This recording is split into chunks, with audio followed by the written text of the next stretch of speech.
In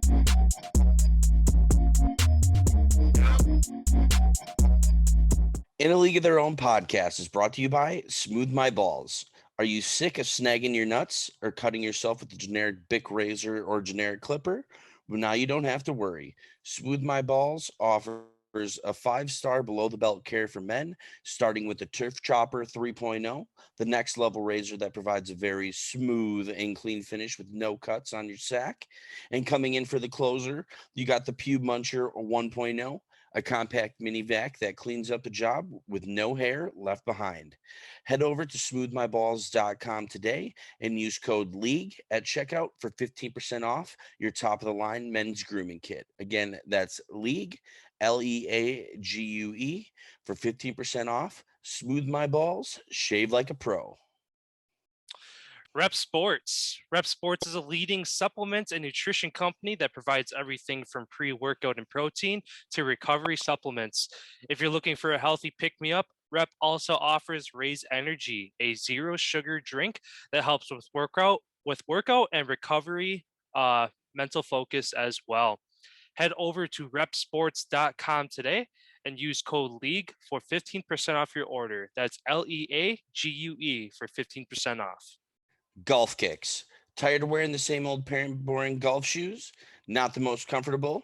Now you don't have to worry. Customize all types of shoes, from Crocs to flip-flops, sneakers to boat shoes, and wear them in style while you rip it up on the course. Head over to golfkicks.com and use code OWN20 at checkout to get a 20% discount on your order. That's OWN20. Screw your shoes. Streamer Loot. Want to rep the best up-and-coming sports podcast? Of course you do. Head over to streamerloot.co today and check out our first line of merch. We have t-shirts, sweatshirts, mugs, and stickers. Again, that is streamerloot.co to check out our merch. Hey, everybody. It is Thursday, May 13th, 2021.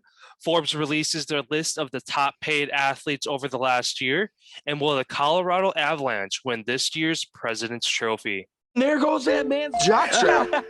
Oh my God, did you see that? America's team? Yeah, right. Oh, baby, it's a big day in sports. There's nothing like battling it out with your teammates all season long to go win a championship. Green Bay's got it this year. Huge move for them. I think it's going to be a game changer. We have a lot to talk about this busy week in the sports world. Welcome to the In a League of Their Own podcast. All right, again, welcome to the show, guys. Not a whole lot to talk about today, but still the sports world gives us a little bit of something every day. So going into the NFL, you said you didn't have any points today, correct? Yeah, the only point that I did have would be some news that came out yesterday. Hawaii's quarterback, who's the record setter there, he passes away at age 37, Colt Brennan. So our condolences to his family and everybody who knows him in the university and everything like that. Our condolences go out to you on that. And then I guess just one other quick thing here off the top of my head. That week 4 matchup of the Buccaneers and the New England Patriots. Allegedly, Tom Brady's dad called into the Patriots local radio host this morning and said he's excited to see the Buccaneers going 4-0 after week 4 and how the Buccaneers are absolutely going to trounce the Patriots up there. Yikes. So, yeah, it's all alleged. No, it's not known for sure because for all the people who don't know, Tom Brady is a junior. His dad has the same name. And this is the person who did call in, had that exact same name. So sources are still trying to confirm, but what is originally coming out is that it was Tom's dad. Okay. Yeah, I guess sticking with that one point that I just remembered that I actually put on our Instagram yesterday. Tom Brady is currently 1,154 passing yards short of the all-time record currently held by Drew Brees. Last year, Brady averaged 289.6 yards per game. That same pace would have him breaking the record week 4 in New England. So I just going into that matchup, do you think that that's pre-planned? How somebody kind of was looking at the numbers and like, oh, Brady could pass Breeze on this date. We got to have him in New England to do that. Do you think that's all coincidental, or do you think that had a part in it? I don't know. The guys that work on the schedule, they start working on the schedule immediately after the season's over, and then they finalize it about a couple days before they release everything. So I don't know. It depends. Maybe it was mentioned that is a possibility, but I really don't think that really had anything to do with the scheduling of that game, as like the Packers right now have 5 primetime games tied for the most, and we're not even sure that Rodgers is even going to be on the team. So it's like, that's all speculation. Obviously, they did have to get that matchup in there, I feel like, this season for sure, though.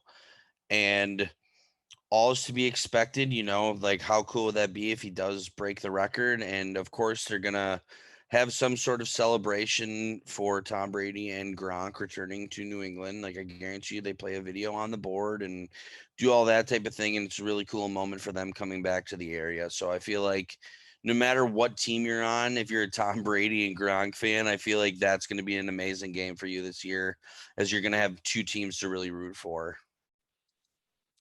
Yeah, it's definitely going to be a fun game. I know there's analysts and just people around the sports media world in general that are like, this game is going to break some TV records. I can already see it. So, yeah, it's definitely going to be a fun game to watch when that comes around. But yeah, I only had a couple points myself. Neither really related directly to the NFL as it sits right now. But the first one, Brett Favre, Hall of Famer, former, I was going to say Packers quarterback, but also Jets, Vikings. He owes the state of Mississippi $600,000 as Brett Favre, as he has yet to pay back the full $1.1 million that he was paid to speak at public events. He ended up not showing up to some of them, and now the state of Mississippi wants their money back. So apparently, the state of Mississippi is getting pissed off that he hasn't paid it back yet, because it's been a while and they haven't heard anything from Brett's agent or his team or anything like that. So, I mean, $600,000, that's a hefty amount. So hopefully that gets squared away, but that was just worth mentioning there. Yeah, do you really think that's a lot of money to Brett Favre, though? Well, that's the thing. If it wasn't, why wouldn't he just pay it? Why, like, maybe he thought that it was being taken care of by somebody else. Yeah, I guess. Because like Copperfit, he's like the face of that. Well, yeah, I saw his successful company. So I think it said Brett Favre's like total for the last year is like 94 million that he's made from like media and commercials and all of that. That's a drop in the bucket. Yeah. So somebody on his end is not picking up the slack and taking care of it, and it's just making Brett look bad with his name having bad publicity with that. But and then the other point, kind of one of the main points today, Forbes released its top paid athletes from the last year. Conor McGregor sits at the top of the list with 180 million. Messi and Ronaldo are 2 and 3, and then Dak Prescott is number 4. LeBron James rounds it out at the top 5. I mean, there's 4 names that stick on that list as kind of making sense. Dak Prescott, I think it was 107 million he made last year, which is crazy because he got hurt. So, I don't know. Campbell's, all of his supposedly Dak's big whole issue, like one of the main issues wasn't him getting all the money. It was just, obviously, that's just what players do in the league, is they try to push the line forward for the next guy to get more money, because everybody wants everybody to be rich. That's the goal at the end of the day, is for everybody to get paid. Now, Dak, when you're playing for America's team in Dallas, you have opportunities that a lot of other players don't have the opportunities to do, because you have Jerry Jones as your owner, which I guarantee you he's made, like, I guarantee you that 107 million, I guarantee you probably at least 80 of it was all off field stuff.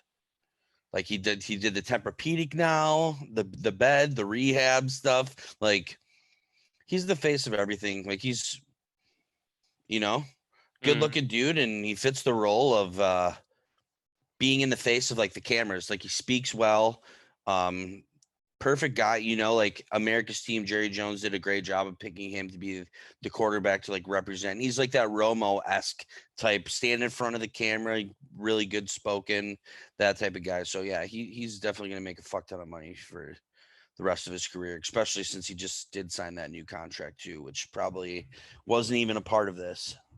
Yeah. And then McGregor, not surprising there, especially because I think it was last week or the week before you had mentioned he sold his stake in Proper 12 for like $610 million, I think is what the number was, if I remember correctly. Yeah, it was 110. He sold his whole stake.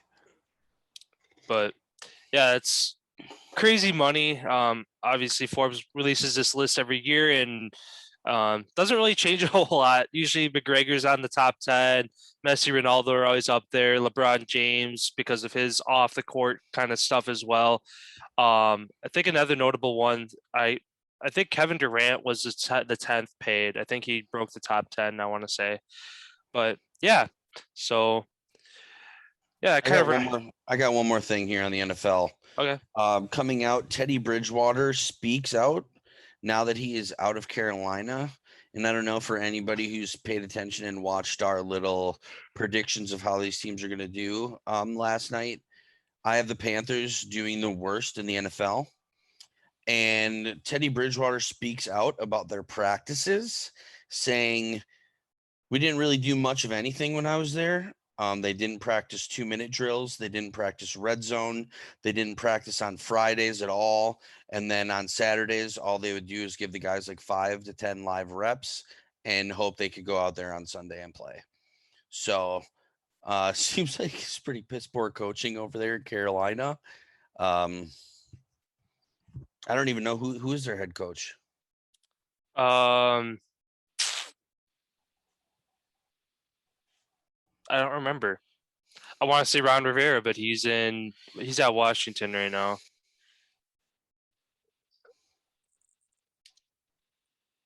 Matt Rule. Okay. And he just took over the job January 8th of 2020. So that was right before the Super Bowl. Right? Because January 9th is the Super Bowl, correct? February. So, yeah. So he's the new coach now. So I guess things could change since you got a new coach coming in. Yeah. Well, and plus too, like the head coach is going to get the flack for it, but it's all the guys under him that run those practices. You know what I mean? They're the ones putting together the agendas. Yeah, it'd be like the offensive coordinator. Yeah. The person who calls the play. And they also have a brand new Joe Brady is now the offensive coordinator who took over the job as well. So they have a new guy in there as well. So Teddy speaking out about the good things that Carolina did then, getting rid of 2 bad apples that were in there that didn't really help anybody succeed. Yeah. That's interesting how do you not practice red zone or 2-minute drills? 2-minute, dude, as a quarterback in the goddamn NFL. I guess I have to look back over the past couple of years if the Panthers had lost a bunch of games in clutch time, because I bet they did. If that's the case, then there it is right there. If you're looking for an excuse to point out why we're losing these close games at the end, well, because you're not practicing those scenarios. Again, you can't replicate that kind of stuff on a practice field, of course, but you got to try at least. But yeah, jumping over to the NBA here, I got a couple things. One, Russell Westbrook, again, making headlines yesterday. He becomes the first player since John Stockton in 1990 to have 6 straight 15-assist games. So, again, only a couple days ago, passed Oscar Robertson for most triple doubles of all time, and now he's kind of on a tear with his assist game as well. Yeah, so just amazing to see what he's doing again this year on a team that is kind of irrelevant. I believe that they are in the play-in, but yeah, because they would have had to win last night to clinch the play-in. So I think that so long as they win one of their last 2 games, the Wizards can still be in the play-in. But yeah, great for him again, kind of doing what he does there. And then the other NBA point I had was Victor Oladipo is going to have season-ending surgery. The Miami Heat just picked him up a couple months back. They're kind of trying to make a playoff run as well. They currently sit as the 5th seed, so they're out of the play-in. And the 5th seed is actually the same seed that they were last year when they went to the NBA Finals, though the NBA last year is very different from this year, kind of given the shifting of all different players and the monster of the Nets that kind of came out of nowhere early on. So be interesting to see how the Heat, I guess, adapt to that.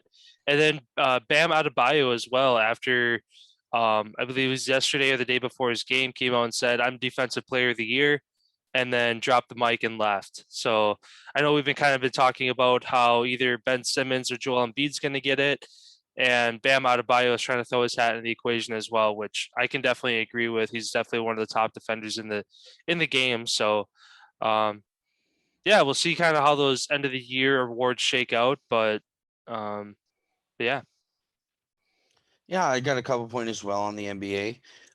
The Golden State Warriors are currently on a 4-game win streak. They just took down the top 2 seeds out in the West, back-to-back games. Pretty impressive for Golden State. Their Steph Curry is showing that he's the man, basically. Draymond Green came out and said it's a lot easier being the hunters than the hunted. When you're a lower seed, you don't have as much pressure, which goes to speak in any sport. You being the top seed, you have a little bit of extra pressure on you when you're facing, a lower seeded team. And Golden State right now, they're getting hot and they're could potentially go on a run in this thing. You can never count any team out, especially in a best of 1 game. You never know what's going to happen. That's why March Madness is so exciting.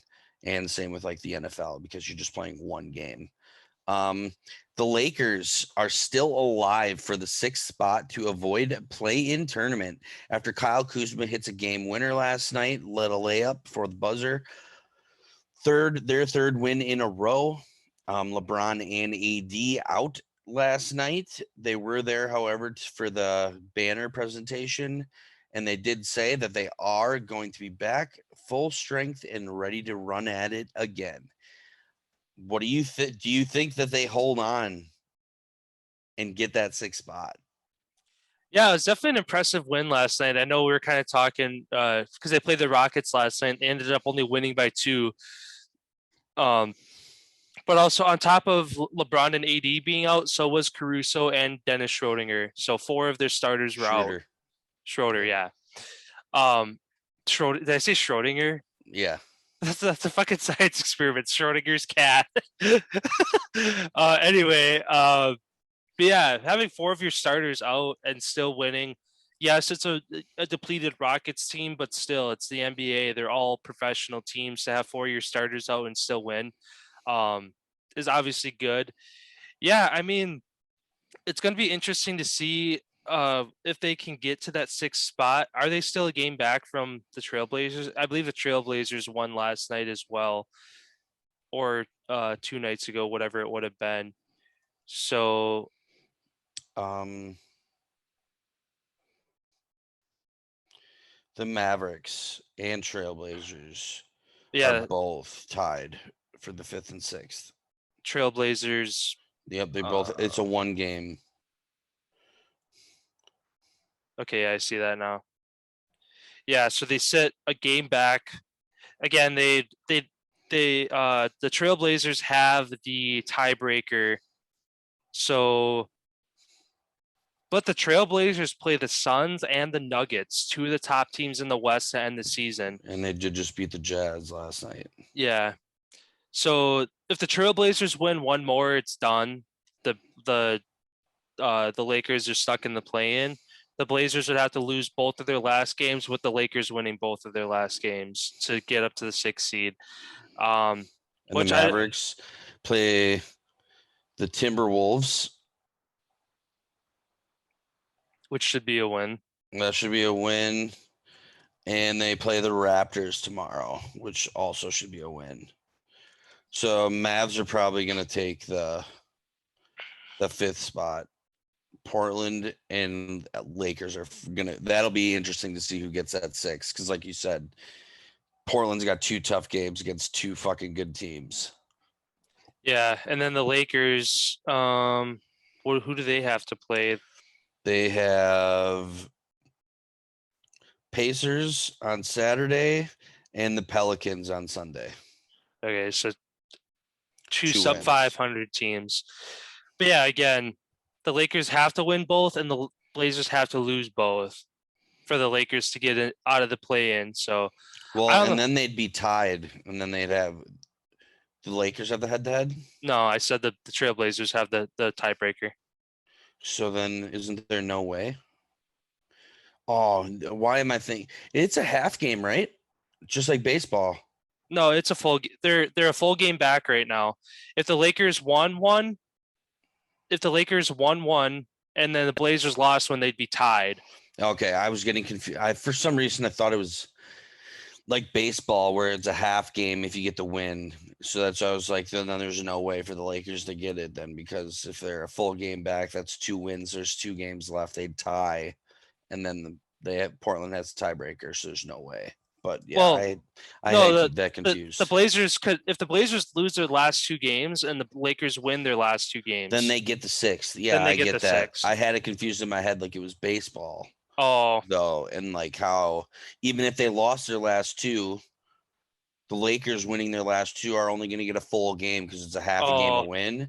So then they'd be tied, and then Portland has the tiebreaker, so it won't matter anyway. Okay. I had that confused for some reason. Yeah, I mean it's definitely possible, but this morning. I don't see that. I don't see that happening. The Blazers look really good again, beating some of the better teams down the stretch. The Lakers are still without LeBron and AD. So, I mean, they could lose to the Pacers or the Pelicans without some of their starters. They barely beat the Rockets, who are not a very good team. The Pacers and the Pelicans, I think, are better than the Rockets. So if they barely squeeze out again against a win against the Rockets, they're going to struggle a little bit more against these last 2 teams. But I mean, it's not impossible, but yeah, I think the Lakers are going to be stuck at that 7 seed for the play-in, and looks like they're going to be playing the Golden State Warriors, which is going to be really interesting because I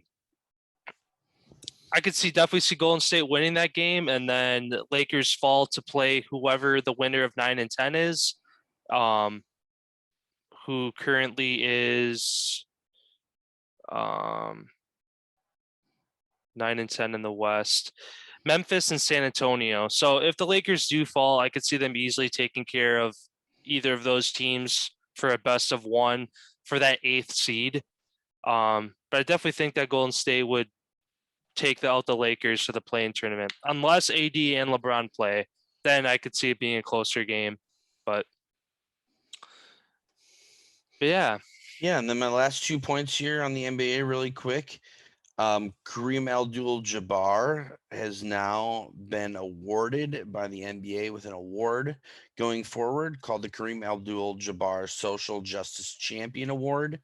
That will be handed out to the individual who does the most towards social justice and bringing inequality, more towards equality in the country. So that's pretty cool that it's giving people an incentive now to actually try to get out there for people who love those awards and all that type of stuff, for people to maybe who wasn't going to be involved earlier to now maybe be encouraged to go try to do something in their community. So that's pretty cool. And my last piece of news here is about our Milwaukee Bucks here.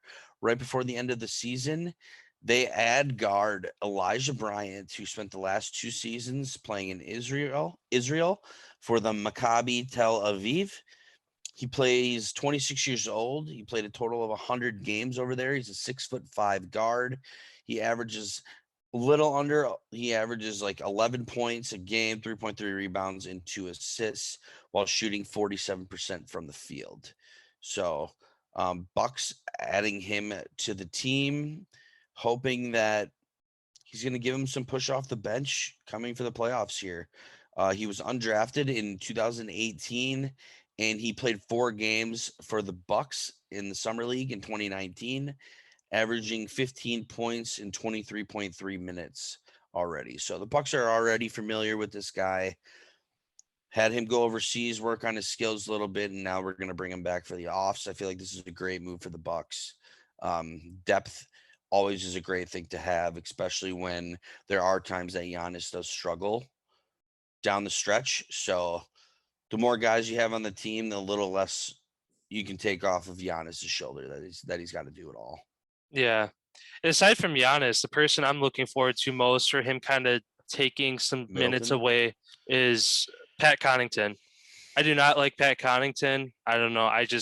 Him coming off the bench, he blogs a lot of minutes and doesn't score a lot of points. So hopefully this move, even though Pat Connaughton plays more of the forward position, and I mean, this guy it says he's a guard, but 6'5" is pretty big for a guard. So I could see them using him in a small forward spot. So yeah, I'd be more or less looking forward to him logging some minutes over Pat Connaughton, so long as obviously he fits the bill and he's being productive when he's on the floor. But I don't know. I just don't like when Pat's on the floor.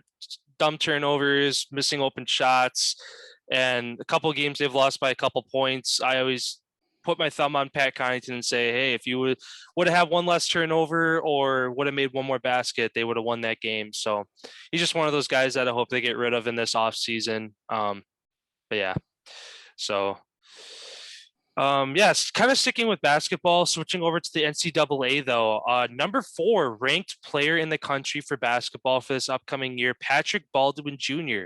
He commits to UW Milwaukee to play for his dad, who is currently head coach there. So that's awesome to see. Shout out to Bryce for giving me that information. He was texting me about it yesterday. My brother-in-law, he goes to UW Milwaukee, so he was excited about number 4 best ranked player for next year committing to a small D1 school of UW Milwaukee. But it's going to be cool for him to come play with his dad there. It'd be cool to see. I don't know, maybe UW Milwaukee comes out of the Horizon League, and I think they're in the Horizon League, and maybe makes an NCAA tournament appearance. So it'd be cool for the city of Milwaukee and the College of UW Milwaukee to have that done. Oh yeah, for sure. And one more quick thing that I forgot to mention. One really good thing for the whole industry of basketball, when the Knicks are successful, the NBA does very well. They made the playoffs for the first time since 2013. So that's really awesome for them and good for the sport of basketball that you have basically the basketball mecca of New York, and you have them now in the playoffs. So a lot of money coming to the league.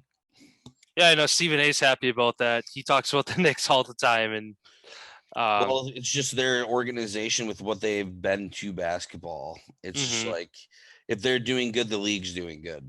Yeah, for sure. Yeah, going over to the MLB here for a couple points. The Brewers, they evened their series with the Cardinals yesterday with a 4-1 win. With another win this afternoon, they can move to a game back from the Cardinals in the division. So, I mean, just getting a series win in general would be good for them there. Mike Trout, he is arguably off to his best season ever with a third best in the league, .355 batting average and an OPS of 1.150, which currently leads the league. So, again, kind of Mike Trout's been on a somewhat irrelevant Angels team as of recent. They're kind of middle of the pack this year. They're not the bottom of the barrel, I guess you could say, this year. But yeah, when you got a guy like that on your team, you can't really count him out ever. But moving on to the Yankees, Jarrett Cole had an amazing outing last night for the Yankees, pitched 8 innings, allowing 4 hits, 0 runs, and notched 12 strikeouts without walking anybody. The Yankees would go on to win that game 1-0 in a pitcher's duel kind of night, and the Yankees moved to 20-16 on the season. Rookie Andrew Vaughn hit his first home run for the White Sox last night on the way to Chicago, winning their 5th straight and sitting at the top of the AL Central with a 21-13 record. And last point here, the Red Sox are on a 3-game skid after splitting their last 10 games 5-5, and the Yankees are getting hot with winning 8 of their last 10. The Red Sox are looking to hold their divisional lead as they finish their series tonight against the Oakland A's. They do still have a 1-game lead over the Yankees, but the Oakland A's, I believe, are at the top of their division and have won both of the games of that series so far. So Yankees were off to a really slow start, not looking too hot, and now they're back. So that's all I got for baseball. I have one thing about baseball here, which is a pretty amazing story. Had me in some tears last night when I was going through and reading about this whole entire thing. Drew Robinson, I don't know if anybody knows about him, but he plays on the AAA baseball team for the San Francisco Giants. And it's Mental Health Awareness Week here in the United States.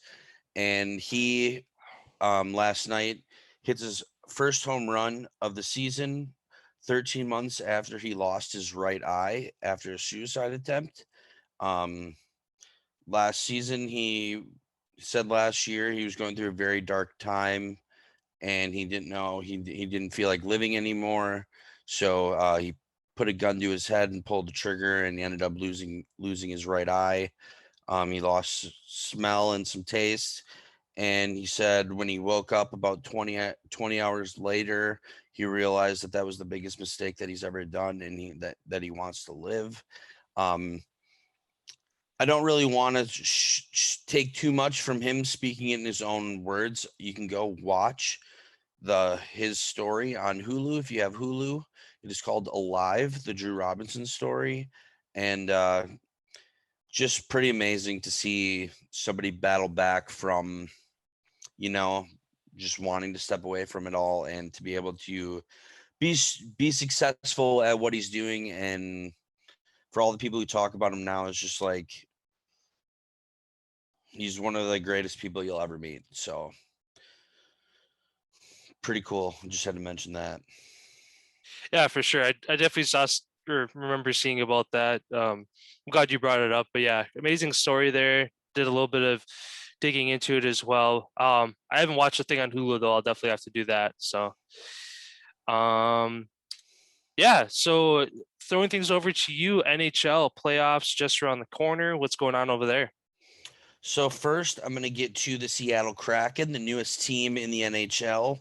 They add Luke Henman to their roster. He's their franchise's first signing. He's a 21-year-old center. They signed him on an entry-level contract, which is 3 years. He is the team captain and leading scorer currently for the Quebec Major Junior Hockey League, Blainville-Bourbrain Armada. He was a 4th-round draft pick to the Hurricanes in 2018. However, he was unsigned through this season, which for people who don't know how that works, once you're drafted to the NHL, they have 3 years to claim your rights. If they don't sign you to your contract by the end of the 3 years, you become a free agent, and then you can sign wherever you want to sign. So Seattle jumping out early, going to pick up this young stud, and from what they've said about the kid, they're very excited to have him in the building and being on the ice as part of the Seattle Kraken. So that's pretty exciting news over there. Then we have, the playoffs right around the corner, set to start Saturday, where you have the first matchup. You have the Boston Bruins playing the Washington Capitals. Who do you think is going to win that series? I mean, obviously being a Caps fan, I want to lean towards them, but I know Ovechkin's had some time off the ice. So long as he can come back and kind of jump right back in, that's obviously going to give them their best chance to win. But I mean, Boston's kind of clawed their way into the top as well. They were kind of outside the bubble, and about 3/4 of the way through the season, they ramped it up and boom, jumped up into the top. So they're playing really good hockey as well. But Yeah, I don't know. I gotta stick with my Caps, at least making out of the first round this year. Yeah, I'm gonna agree with you. I think Washington is gonna fuck it, dude. I'm gonna go with Boston's actually young guns. Their additions that they made at the deadline too have just pushed their team to another level, and they're firing on all cylinders right now. Like you said, Ovechkin's been hurt, he's been banged up. Chara's old, he's playing and then he's gonna be playing against his former team, which is super fast.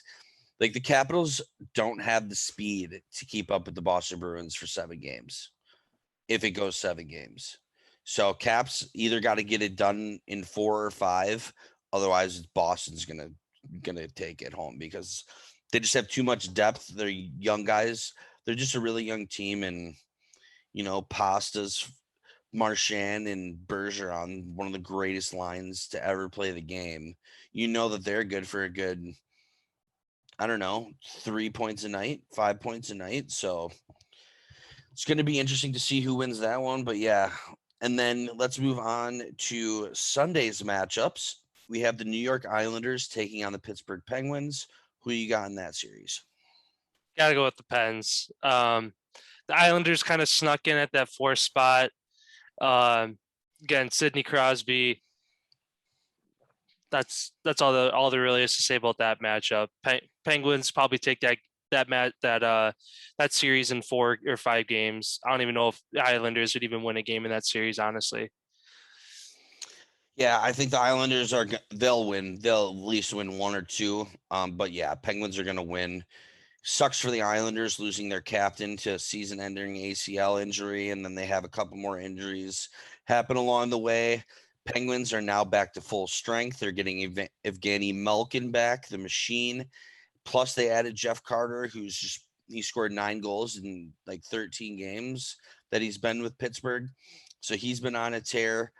Pittsburgh is looking very good. I hate to say it being a Flyers fan, but honestly, I think right now Pittsburgh looks like what they have to potentially make it to the Cup. Then the next matchup of the day, the first time this has ever happened, Tampa Bay Lightning battling the Florida Panthers, interstate playoff rival matchup. Who do you got? Ooh, that's a good one. I don't know. I mean, just I guess at least once a week, if not almost every day, the Panthers are just kind of on a roll, and they've been like outside the glass looking in for a while. And I think now that they've got into the playoffs, yes, the Tampa Bay Lightning are reigning champs, so that's going to be a tall task to try to go toe to toe with them. But I don't know. I like the underdogs in this one. I like Florida coming out of this series. I feel like it's going to be a close one, game 6, game 7 kind of series, but I like Florida. I agree with you as well. Florida, I feel they have the depth, and don't get me wrong, Tampa's unbelievable. They really basically had the same team come back, didn't really lose anybody. So it's going to be interesting to see. Their goalie has been struggling, however, though, a little bit this year, and he's kind of been their backbone, I should say. If he's playing good, the team is playing well. He's had some ups and down moments this season, and I feel like Florida right now, like you said, seems like every week they've putting together a handful of good runs, beating some great teams, and I definitely feel like Florida's going to take it probably 6. That'd be my guess. Then let's go on to the next matchup we have starting on Monday. Nashville Predators taking on the Carolina Hurricanes. Who do you got? I don't know. I gotta go with Carolina just because Carolina's like they remind me a lot of like making I guess an NFL comparison like a Cowboys or a Packers. The fan base just gives them that extra lift on top of being obviously a great hockey team. In a playoffs where fans are obviously going to make a difference because last year they didn't have any, and then Scotia North hasn't played with playoff or with fans all year, so that's going to be interesting to see how they adapt to that. But Canes have home ice too, correct? Yep, Carolina was the number 1 seed. Yep. Okay, Correct. I thought so. Yeah, gotta go with Carolina on that matchup. Agreed. Even though Nashville's been on fire, they were in a battle for basically the last 16 games with the Dallas Stars, fighting for that last spot. They caught fire at the end of the year and found a way to sneak into the playoffs. Any team that finds a way to sneak in and is pretty much battling, has nothing to lose, is a really scary team to face in that first round. I think Carolina gets it done, but I think Nashville takes them 7. If not an upset by Nashville in 7, just due to they're a really gritty team. Like, this is going to be a really good matchup. They both play the same style. They're fast, they're physical. This is going to be a really good series to watch, and that's why I'm thinking this is going to go all 7. Then let's move to the first Canadian matchup of the playoffs here. That is going to take place on Wednesday, 8:00 on NBCSN. Winnipeg Jets facing Mr. Mighty McDavid. Who do you got in this one? Well, given that I got Edmonton going all the way, got to go with Edmonton. McDavid, they're gonna. I could see him sweeping the Jets. The Jets have struggled down the stretch. I honestly surprises me how they kind of snuck in with that 4th spot, but again, like you said, any team that makes it into the playoffs obviously is had an admirable season, but when on the other side of the ice, you got Connor McDavid, who's just slicing and dicing everybody night after night, plus the playoff intensity ramped up. Yeah. If the Jets win one game, good for them. Otherwise, I see Edmonton sweeping that series. For sure. And then the last matchup that's guaranteed as of right now, due to the Avalanche playing the last game tonight, if they win, they're the President's Trophy and they're the 1 seed. We'll get into that after this matchup. But Montreal Canadiens versus the Toronto Maple Leafs. See, I do have to give you a pretty cool little statistic here that I found this online last night. This was pretty neat. The Toronto Maple Leafs will face the Montreal Canadiens in the Stanley Cup playoffs for the first time since April 1979. Zdeno Chara is the only active NHL player who was alive at the time. That's awesome. Yeah, I mean, just that with all the games being interdivision all year, the Nova Scotia division's been really fun to watch. Just Canadian hockey against Canadian hockey and all these year. Are 2 original 6 teams too as well. And yeah, it's just been really fun to watch all year. Again, these 2 teams are very familiar with each other, though I think that Toronto is going to get out of their first round slump. I know it's been how many years that they can't get past that first round. Jack Campbell in the net, Austin Matthews slinging them. I like the Maple Leafs in that one. I think the Canadiens will probably win 1, 2, maybe 3 games. I could see that series going 6. I don't think that Toronto sweeps them, but yeah, I'd say at least 5 games will be played in that series. But yeah, Toronto will win it. I think this is going to go 7. Okay. And my dark horse pick to win was Toronto.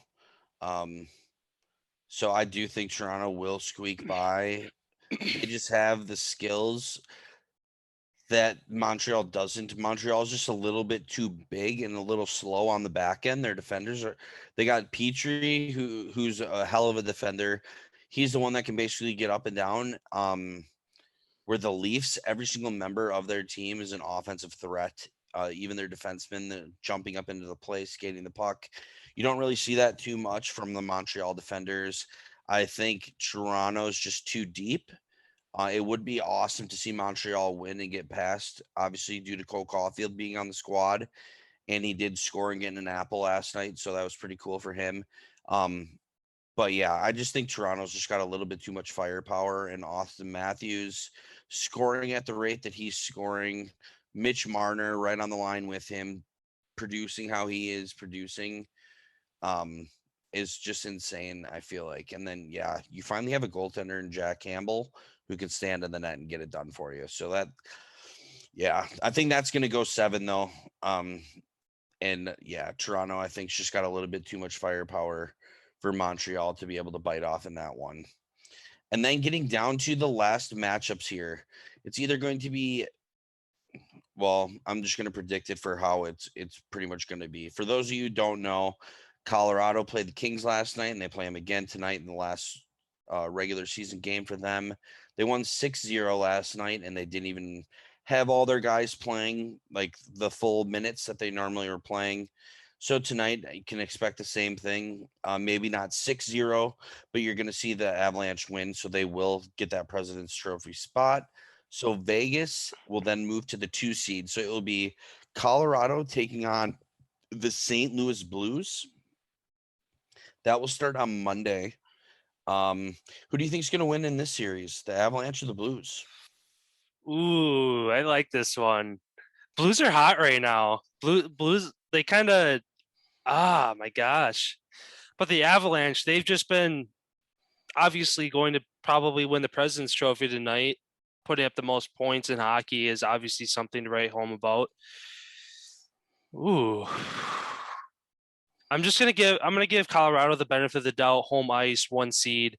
I'm gonna say that it goes game 7 though. I think that the Blues are gonna keep their hot streak going, but if they're gonna come up short, Colorado wins it in 7.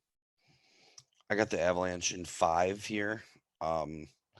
They're way too much for St. Louis to handle.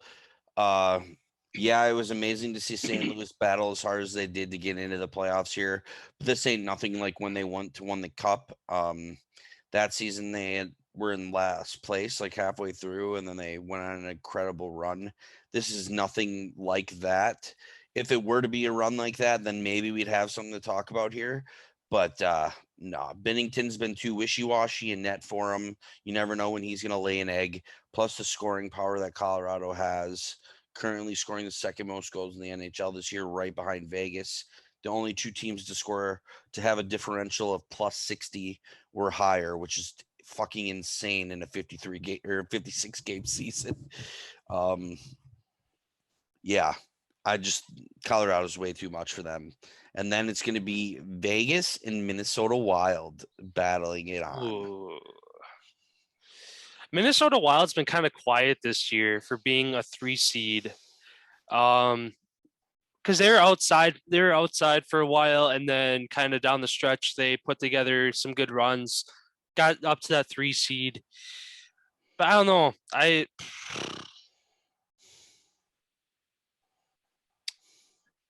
Screw it. I'm gonna get 35 and 15. Vegas is 40 and 14. Okay. I'm gonna go Minnesota Wild. Because there's gonna be. I've been kind of going, I guess, predictable and based off the higher seed and home ice and all that.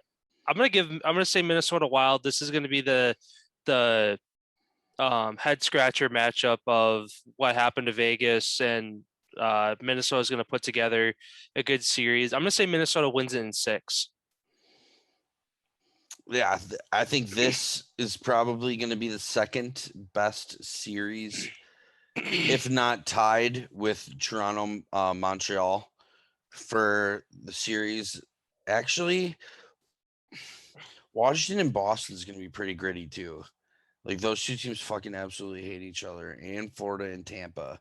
So you actually have a lot of really scary matchups as far as the physicality aspect.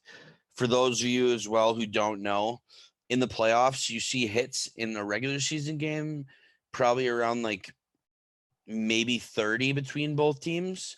In the playoffs, those are around 100 a game. So every single time you're touching the puck, you're getting hit. That's why I personally think it's the hardest trophy to win in all of sports, just due to all the aspects that you have to deal with, the travel, the fighting. It's just a gladiator. It's gladiator type shit when it's in the playoffs, because that's when it's done. When it's all said and done, too. Here, guys, skating or played the playoffs, broken ankles, broken ribs, all this and that comes out after the season's over. And it's like, holy shit, you played how many playoff games with all that going on? Well, yeah, in hockey too, especially, they really don't ever disclose injuries, just due to the fact that if you're going to release that, people are going to target that. So that's just, I mean, as simple and as like that of like a point that is, that's exactly what it is. If you know a guy's got a bum knee, you're going to fucking take it right at that knee every single time. And you know, guy's got a bum shoulder, fucking hit him a couple extra times in the shoulder, get it to go. Oh, yeah. People play with broken legs, cracked ribs, punctured spleens. Like, people are insane when it comes to the NHL playoffs, but they also know winning the Stanley Cup is one of the hardest things to do, and your name's engraved on that trophy forever. So it's worth it. Mm-hmm. But yeah, that's all I really got for the NHL stuff. McDavid up to 104 points, and Austin Matthews, he's at 41 goals now. I mean, nothing really else to say here. Looks like who is going to win the goalie trophy, though. However, Tampa's goalies has the most wins in the league with 31. Colorado's goalie is right there, right behind, with Philip Grubauer, who also leads the league in shutouts. Marc-Andre Fleury, who's also the Flower. He's in conversation as well as being right there. So it's going to be pretty interesting this year to see who wins that goalie title and why. As normally you kind of have one guy that runs away with it, where this season you have 3 or 4 guys who have done a hell of a job for their teams. So it's going to be really cool. For sure. And yeah, just one last point with the NHL playoffs. Again, we have our bracket challenge underway. We have our league made for it. Again, on our socials, we have the link to that bracket. Register. It's free. You can win some free stuff. Again, whether you know everything about hockey or nothing about hockey, we encourage you to fill out a bracket and give it a go. After the Avalanche game finishes tonight, the bracket will be open to go in and make your picks. And then games start right away Saturday. So really you got a day and a half, 2 days to go in and make your brackets. So make sure you get those done. And yeah, it's going to be fun. It's going to be fun kind of chirping back and forth with everybody. People who make early exits, where somebody who they have winning it all leaves early, or just all that good stuff that comes with competitions like this. So it's going to be a blast. Yeah, it should be a lot of fun.